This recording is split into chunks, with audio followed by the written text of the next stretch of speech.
If you would like to be your own self-healers, then in today's episode, we are going to cover about poo and how it can tell you a lot about your health state.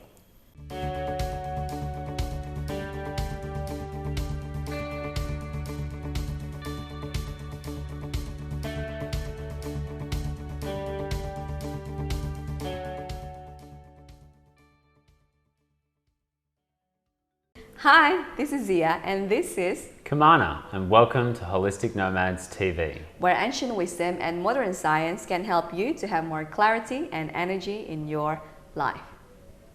Honestly, this topic about poop is one of the most important, especially if you're also dominant Vata like me, to understand, because first, I love pooping, not just for health, but also in the past I would say that the pleasure of pooping is one of the, the nicest... It's like the reassurance for Vata. I went today. Yes. I don't know, it just gives so much, I don't know the meaning behind of it before I understand Ayurveda, but it just gives so much satisfaction, and then I understand my tendency of Vata, and then constipation, and then this and that. So pooping is actually very crucial for everyone, but especially for me who have tendency to not poop regularly.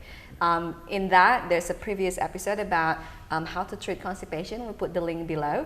But today's episode, we are going to focus on the poop itself. On the poop, examining poop. Ayurveda is an experiential science. So if we actually look back into the classics, they used to do a lot of examining on different types of body waste products. They had these three malas, they called them: sweat, feces, and urine, the three waste products of the body. And through experience of those waste products, we're able to define what's happening inside the body. And when it comes to the experience of the stool, whether that's seeing it, or in Ayurveda, sometimes they would touch and do other things to be able to examine and figure out what was happening to the stool, different smells and things. These would all indicate internal processes, and specifically they're looking at digestion and elimination. That's what we're really assessing when we're looking at the stool. How did it affect the digestion and metabolism to the point where that's what we produced when it came out? And what sort of things are we eliminating, are we detoxifying from in the body when it comes out our stool? So this is a daily indicator to health or disease that changes so quick. So we don't have to wait until we've got a really strong condition in the body. We can observe this waste product and go, oh, I can already see the doshas are going towards Vata, towards Pitta, towards Kapha. And if they're staying at an imbalance point for longer, then they're much more likely to create a long-term disease. So this is one of our stage 1 type disorders.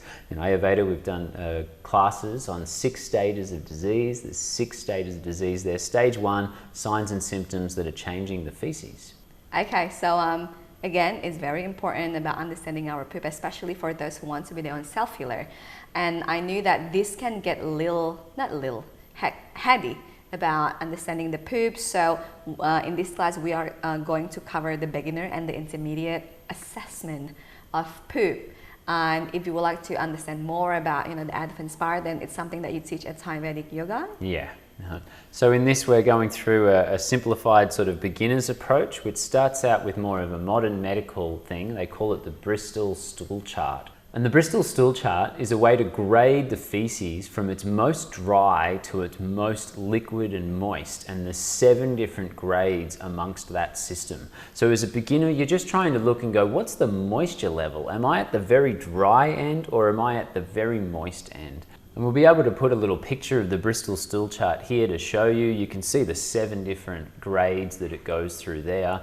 And if we start to then compare that to the doshas, we've got like Vata is the most dry, the most likely to have the smaller little pellets that are hard.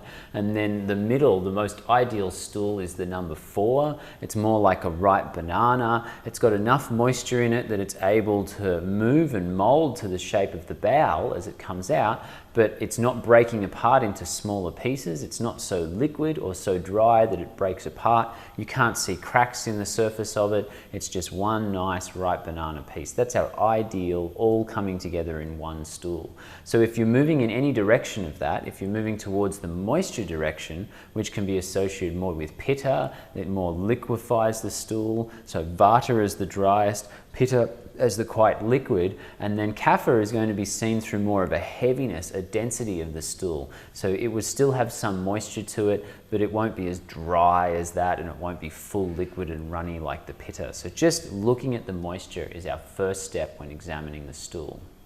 It's interesting because this morning I had two perfectly shapely perfect banana, whatever that is. And then while you had runny stool, and you categorized that number 6, is that correct? Yeah, I had more of a runny stool this morning, probably because I ate a traditional Indonesian food and it had been kept in a bain-marie for a period of time. It wasn't so freshly cooked, so there was possibly a little bit of a bacteria. Bacteria usually associated with Pitta, tropical environments. My body type naturally has more Pitta to it, so I'm susceptible to those sorts of conditions. It's not so intense, it was just that, loose stool, I'm going to just push that through quicker in more of a Pitta type response. And also the food is quite spicy, so there's chilliness to it. And it is interesting because I ate the same thing for lunch, and because I have Indonesian belly, probably adjust to whatever bacteria that like invading Kimmana's belly. And I'm also grew up with chili, so it's not as bad as what you go through. And also that's for the Pitta side. Other things that usually cause more like Pitta, loose stool poop. Yeah, sometimes alcohol tends to loosen the stool, it liquefies the stool, it's this heat thing that aggravates Pitta. And also if there's a specific food sensitivity, if the immune system is reacting to certain foods, that can create a Pitta type loose stool, an irritable bowel type syndrome. Those things are generally Pitta or immune system reactivity. Okay, so what about dry stool, which is more associated with Vata, because that would be something that I am more prone to.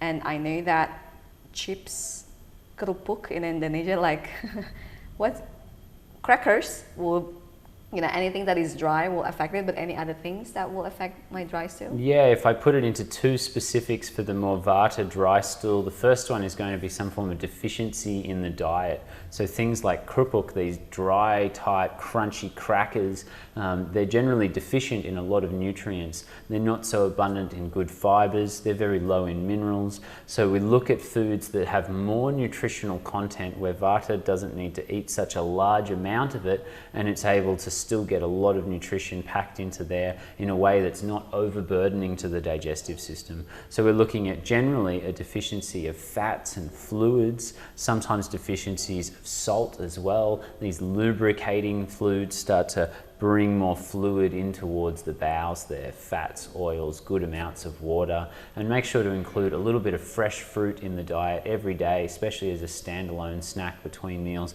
That should help Vata to balance. Then the next one we're looking at for Vata type things is the mind and the nervous system. If we get into anxiety, fear, instability, then these will disturb the function of the peristaltic action. This is what moves the things through the digestive tract. And if food moves through at a very slow rate, then it spends a lot of time in the colon, and the body starts to reabsorb the fluids back in. So because of that slow transition time, we end up sucking a lot of fluids out of the bowel, and then the stool becomes excessively dry. So nervous system stress can slow down the transition time. A more relaxed, easy nervous system can speed that up to a good rate. Okay, then I guess that's the reason why me as Vata dominant really loves to be able to poop every single day and in the morning, because it shows that, subconsciously, even before I knew Ayurveda, is that I feel so safe, I feel so grounded, my nerve system is relaxed, that I let my poop out. So that's the beginner's way to assess the poop. What will be the next, The intermediate would then be going into each of the individual doshas and starting to look at what are the qualities associated with each dosha's stool. So we'll look at Vata. There's more of a tendency to constipation or a slower stool transit, yet constipation can happen with any of the doshas. If Pitta creates constipation, it's because there's been heat for a long time and the body's become dry, and that can create constipation too. If Kapha creates constipation, it's very solid, it's dense, it's large. A Vata type constipation is the most common though. It's probably 70 to 80% of constipation will be related to Vata, and it's more presenting as the smaller, little dry pellets of the stool. So hard, dry, small pellets, and sometimes a darker color. The dark colors are associated with Vata as well. And then the next one we're looking at is Pitta. It's going to have more of a loose stool as the tendency, this loose breaking apart, liquefying. They'll generally go to the toilet at least 2 times a day. That's me, my dominance as a Pitta dominant body type is that I'll go and pass the bowels at least 2 times every day, sometimes more, depending on what's happening, if there's a lot of Pitta in my environment or my food. And one of the colors that's associated with the Pitta stool will be more towards the yellow side. This is a sign that the gallbladder might not be functioning so well, or there's an excessive amount of bile that's coming through into the stool. Often that yellower, lighter colored stool might come through at the same time as a Pitta imbalance.